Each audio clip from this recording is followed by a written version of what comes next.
the Supreme Court has declined to intervene in Jammu and Kashmir, saying that it's a sensitive matter and that the government needs more time. But the court also has said that it does expect normalcy to be restored before the next hearing in 2 weeks. Rahul Gandhi, who was invited by the governor to visit and see the situation for himself, has retorted that he and other opposition leaders don't need the governor's plane but want the freedom to move freely once they are actually allowed. Today, authorities said restrictions were almost completely lifted in Jammu and significantly lowered in Kashmir. The government has also announced a massive summit in Jammu and Kashmir in October to attract investment and new business. Nobody knows what's happening. One has to rely on the government. It is a sensitive issue.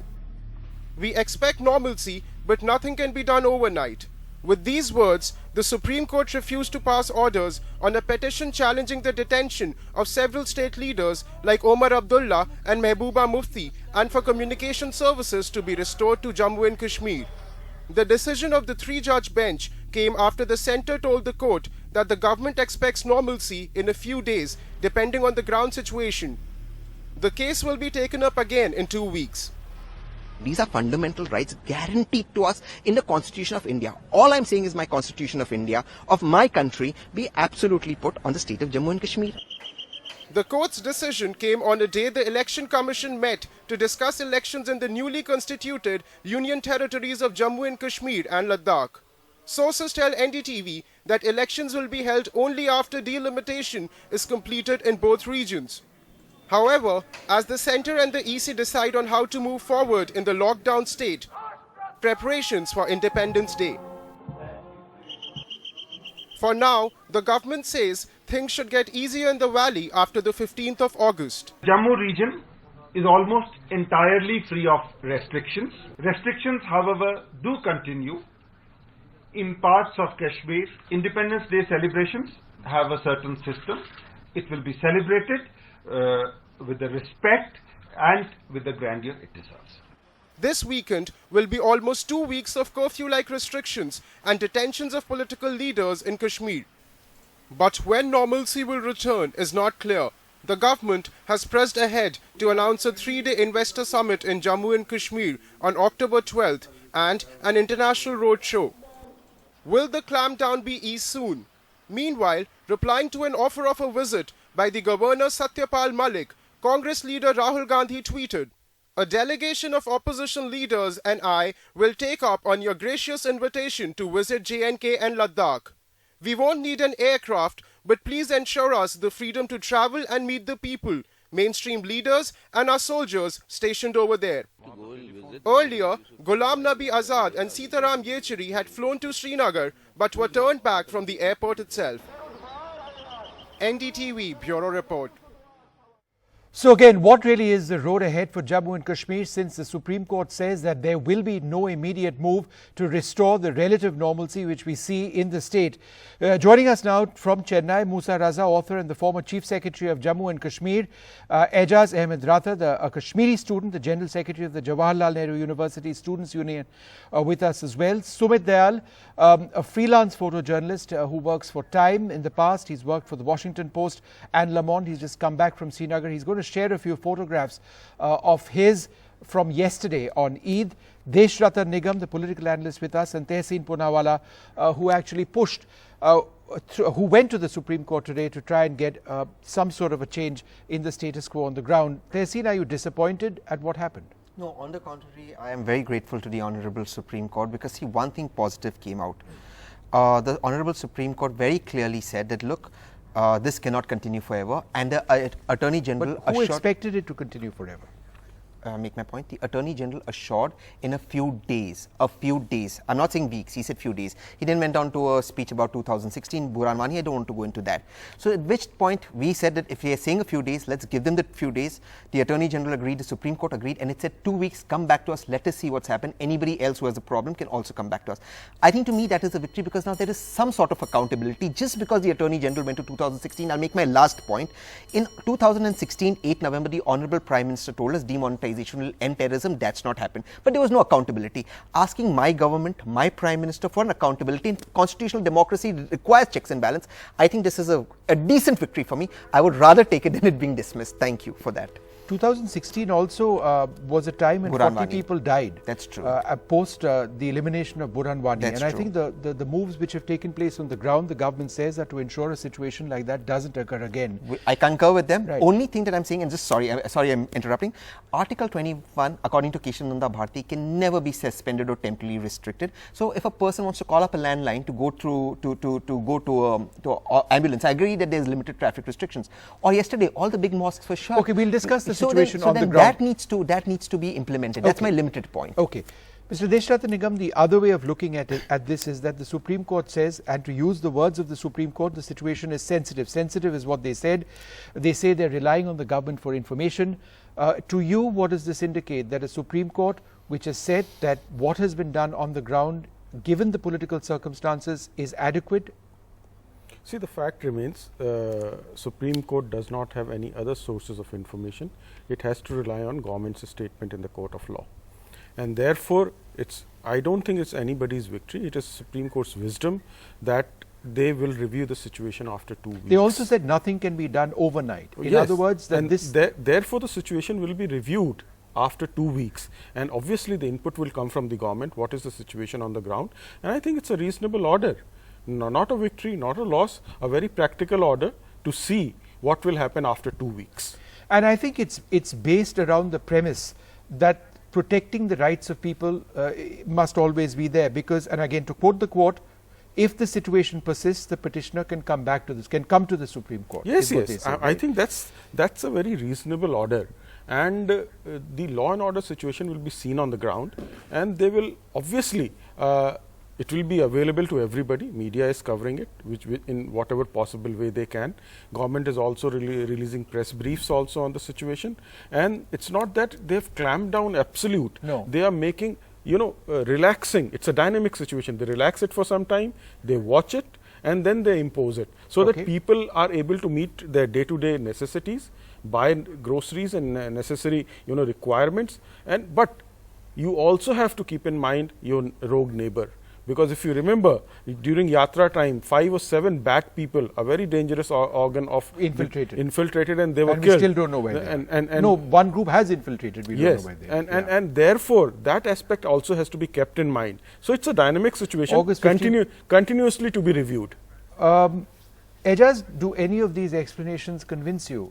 No, not at all. You see, like from the 4th of August, from the midnight of 4th August till now, we have been not able to contact with our family members, and in itself, on the occasion of There Eid, are phones now which are available, No, just a no. handful. I know it's difficult, but have your family members tried to use those? Earlier No, it see, was with DC. I will no. Now I will police tell. stations I will and tell. post offices No. are also being I will included. tell what the government has done there. They have kept some helplines in police stations, in which I will tell you there are my colleagues, there are my friends who got calls for a 1 minute from his parent or from brother, and what they are saying is like everything is fine. You be there. Do not come for Eid here. It is not safe to come here. And it is the friends who are with me. They have got such calls from their parents that do not come here. Be there. And like how it is inhuman, how it is unethical that Eid is a occasion of joy, celebration, but the Kashmiri were being caged in their own houses, and we have been not able to tell even Eid morning to our friends, to our parents way back in Kashmir. And the sad part of the story is that now you see there is a clampdown is totally there. There is no communication. Internet is banned there. If it is such a calm there, then why you are not why you are not ending all these restrictions? Okay. Mr. Raza, given what you've seen so far, by the grace of God, there hasn't been very much violence on the ground during Eid. There were just 2 people who were injured. I mean, is what a Home Ministry statement had to say. You already have this huge security presence in the ground. Obviously, the situation is not normal at all. But do you believe it's now just a matter of time, given what we've seen so far in the last 1 week, for the internet to be restored, for phone to be restored, for people to be allowed to go where they want? Now, I have a feeling that because the real situation has not yet gone down into the minds of the people of Jammu and Kashmir. They have not yet realized what has happened. They have not understood the implications. I have a feeling that they are biding their time, and once all these restrictions are removed, the lid on the bottle will be taken off and it will burst like a soda water. I have a feeling that the ordinary people, incited by the terrorists and the jihadis and the separatists, all of them are going to jump onto the bandwagon, and they are going to definitely create a situation in Kashmir where the government may be compelled to come in with a hard, harsh hand. That will be the day when problems will be created in the valley. Now, I have a feeling that this particular situation has not been handled with the kind of sensitivity that it deserved. As I mentioned on the earlier Yes. panel discussion, Yes. the article 370 was already a dead letter. There was no need to have abolished it at all. It was a fig leaf. Okay, but The I Kashmiri understand that, people that they were, and yeah. while that is the basis of this entire debate, I'm just trying to understand the way forward. Sumit has just come back from Srinagar. You were there during Eid. What did you say? We're going to play out some of your images. You flew in from the United States. How difficult was it to actually get into town? What are some of the basic problems that people face? So Vishnu, That picture firstly. so when you enter Srinagar, you basically are, like my colleague has written in an article today, you're entering a maze of razor wire and steel barricades, and these keep changing constantly every day. And as much as this clampdown has worked in curbing the violence and protests, one has to kind of think about the situation in a way where how big of a clampdown this is, and what is it costing to the government and the army on an everyday basis, and how long can they keep this up? So I think that's the big question that needs to be answered right now. But at this point in time, What on did Eid, people on the ground tell you? What did you see in terms of from your camera? I mean, what did your lens pick up, which you found out of the ordinary, or something which really represented the situation of quietness on the ground, so I haven't. of abnormal? In the last decade that I've been working over there, I have never seen so much security. So this is probably the biggest clampdown ever. And what I did notice was that the way that it's being done is that every alley that is kind of meeting main roads has been cordoned off. And so that is basically stopping any kind of activity to sort of surmount into a protest of sorts. But on the ground, for journalists that are working over there, it's a bizarre situation where you just have no idea about how do you get the news in terms of where it's happening, how it's happening.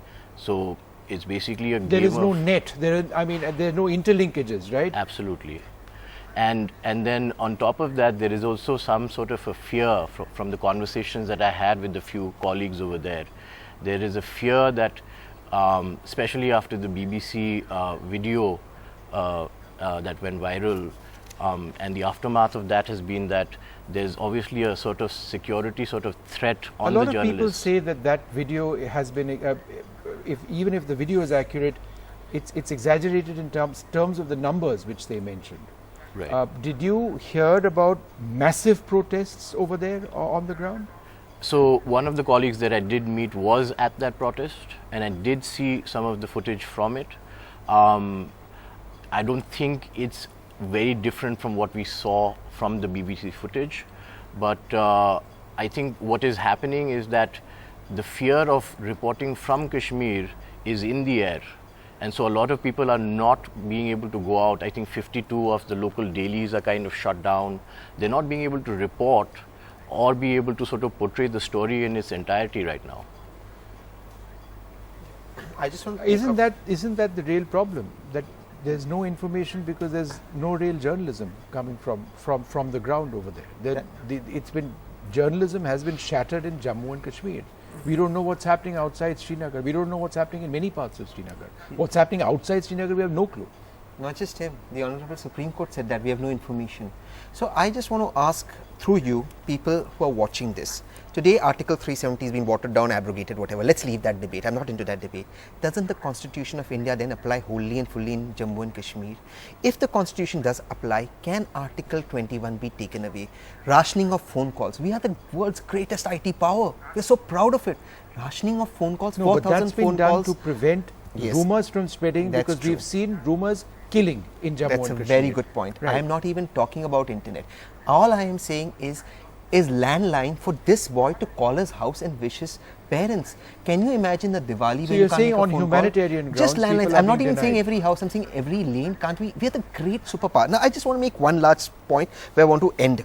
Look, at the end of the day, what is it that people are asking for? People today say that, look, we are also a part of this. If the government claims that everybody is happy, and there might be some people who are unhappy, does Article 19 not give you the right to protest peacefully? Now, why is it that the governor says, okay, XYZ Because leader they can... presume violence right now. And can the Constitution be applied on presumption of violence? Can I lock you up, Vishnu, on presumption that you will say something? Look, you are saying... But the governor preventive said- arrests happen all the time. Preventive arrest. But these Now, are preventive arrests fair which enough. have taken place. But for a preventive arrest, there must be a basis. So I'll give you two examples. Tell me, what has Ghulam Nabi Azad said that prevented doesn't his, allow him permission to go into- go there? And if he said something, why is he not in detention in Delhi? And what has Omar Abdullah said? One sentence that allows him to be in jail. So I don't understand how can this You be want to bizarre take and that? vague. I mean, he's referring to how the Constitution may be violated, laws may be violated in terms of people not being allowed to speak and others, political leaders, being put away for the moment. See, right to life, restrictions have been placed and it has not been taken away. Let's be very, very clear. Let's not, propose here that it has been taken away. Yes, it's an extraordinary situation. It has happened for the first time, and those restrictions are based on, as you rightly pointed out, preventing violence. And as you pointed out, 40 people have died on the Burhan Wani incident. More than that, yeah. Probably more than that. So we Sorry, don't. 40, yes. So we don't want death to take place on the ground there, and so it is better to have those restrictions. Secondly, Mr. Raza clearly pointed out, if it is, I mean, that's his feeling, and I hope his feeling is wrong, that the moment it is lifted, these terrorists, separatists and jihadi elements will, jump into the bandwagon. That's a big enough reason for you to have those kind of restrictions. That is exactly the same reason that the government also has in its mind. And it is better to be preventive than to be curative, and allow people to die and then, say you regret. So therefore, step by step actions are being taken. Dynamic situation, dynamic solutions are being there on the ground. Yes, ultimately, these rights which have been restricted will be fully restored on the ground. And it's just a matter of time. It is just a matter of time. I think everybody should cooperate and I want to look at the people. Half a second. Vishnu. Yes, Vishnu. Mr. Raza, go ahead. Yes. Ejaz, I'll come to you next. Yeah. Now I want to add a caveat to what I said. While I said that the situation is going to become from bad to worse when all the restrictions are removed and people are allowed to come out, that feeling already is there, and some of the journalists have reported that there is a kind of a underground boiling situation. Now that boiling situation at the moment is kept under control. Now I was there in the valley of Kashmir immediately in the aftermath of Burhan Wani's death in November 2016. I went around meeting all these separatist leaders and the mainstream leaders. The situation was not certainly as bad as this, though they were feeling But how do you upset. assume that, sir, They were in not having feeling been on the very ground? bad about that's his feeling. How do you assume the situation now is worse than what it was when you were there? You've not even been on the ground, sir. Because no, I was there in November 2016. Right, but And you are I saying had that the seen situation in the now streets, I is had gone worse than. round. You are saying the situation now is worse than what it was in 2016. How do you make that No, assumption since you've not in been there now? 2016, there Now, in 2016, I had seen markets, unofficial markets functioning after 6 p.m. just opposite the Lal Ded hospital. Large crowds were out there buying their essential goods. People were going to the hospitals. Hospitals were still functioning. People were being treated in the hospitals.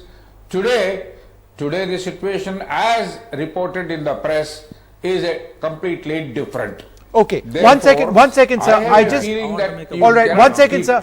I want to go to Ejaz. Yes, go ahead. See, one thing is clear. Whatever being is, whatever Munis Raza and others are saying, if you will see the history of Kashmir, it is full with, from 1953, it is full with the betrayals as well as broken promises. But whatever BJP has done today, it is completely, they have implemented their ideology on Kashmir. Whatever But they are, they've also done something else only today. one And point. Ejaz, you're not referring to that. Yeah. Only I want to make a point clear. Whatever BJP has done today, it is clear. It is their agenda since from the Sangh and from the Jan Sangh, the trifurcation of the state.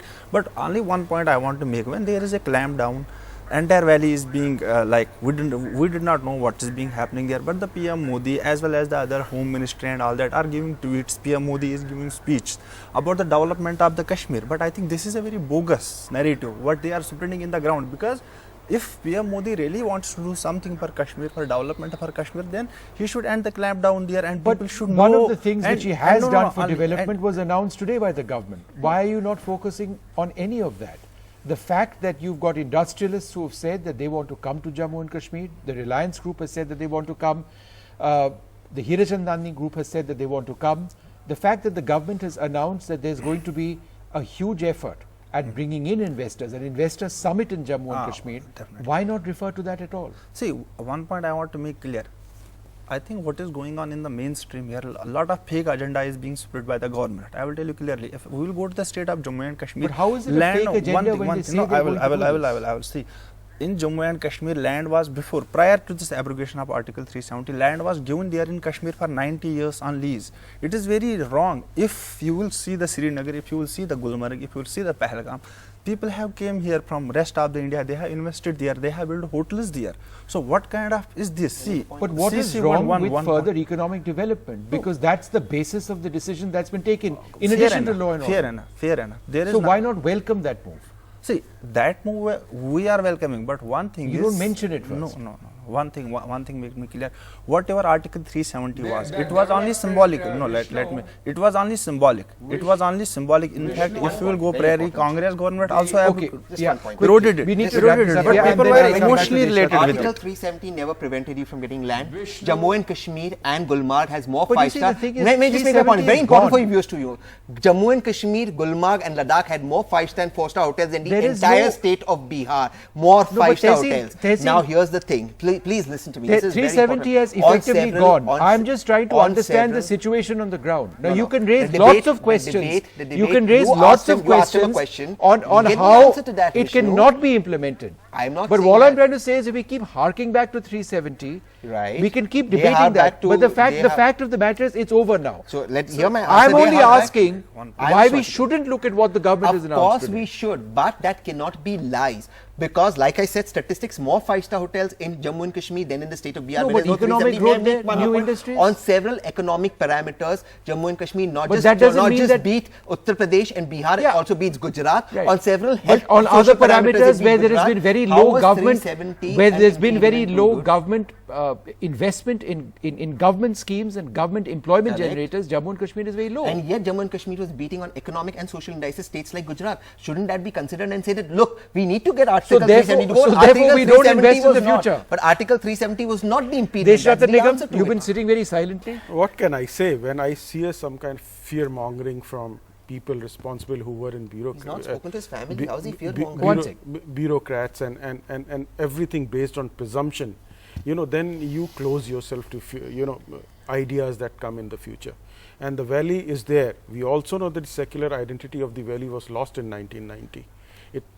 That also has to be kept in mind. So this is an effort, an all-out effort for development, restoring secular identity of the valley, and to bring it on the international map as a good role model state. And that is what the Prime Minister is doing.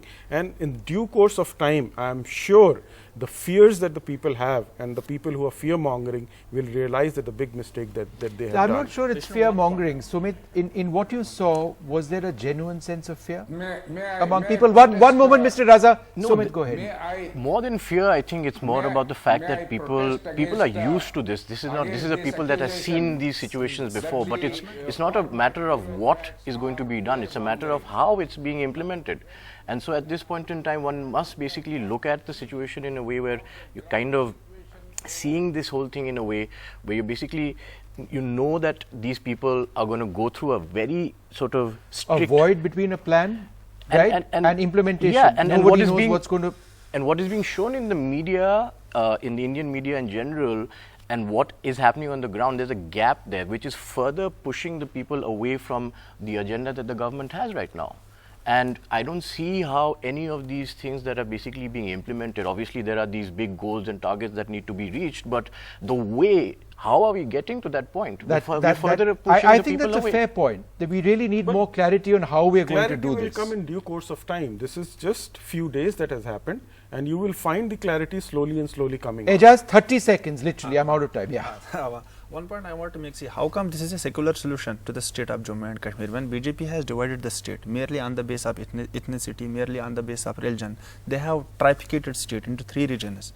Now Ladakh is something else, Jammu and Kashmir is something else, and it is already that state is divided. Its history is lost, its culture is lost, it is an attack on someone's identity. Then how come? Well, they've said that it may not be a permanent step at all. No. That Ladakh will be separate. We did not know. Ladakh will be separate, know, but Jammu and Kashmir may become a state again. But sir, I think this is a very lay claim saying that we will protect the secular identity, but I think this is a communalization of the state. Okay. That's a separate argument. Point taken. I'd like to thank all of you very much for joining us. Once again, like every single day that we've been debating this, I think the only call we all agree on is the call for peace. Independence Day coming up on the 15th. We just hope that there is no violence, that the situation on the ground remains much better than what it is. Thank you all very much for joining us.